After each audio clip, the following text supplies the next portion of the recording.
১০০ কোটি টাকা ছাড়িয়েছে আওয়ামী লীগের দলীয় ফান্ডের জমা।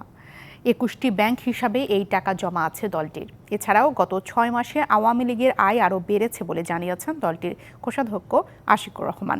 বেলা ১১টার দিকে আশিকুর রহমানের নেতৃত্বে ৪ সদস্যীয় প্রতিনিধি দল নির্বাচন কমিশন সচিবালয়ে সচিব শফিউল আজিমের কাছে ২০২৩ পঞ্জিকা বছরের আয় ব্যয়ের হিসাব জমা দেয়। বিশ্লেষণ করে দেখা যায় ২০২২ সালের তুলনায় ২০২৩ সালে আয় এবং ব্যয় দুটোই বেড়েছে।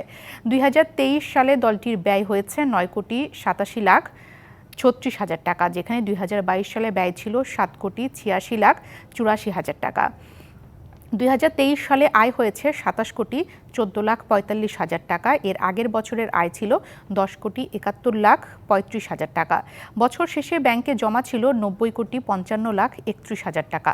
বর্তমানে ১০০ কোটি টাকা ছাড়িয়েছে আওয়ামী লীগের দলীয় ফান্ডের জমা। নগদের কাছে সব গ্রাহকই প্রিয়, তাই তো সারা দেশে ক্যাশ আউট চার্জ সবচেয়ে কম।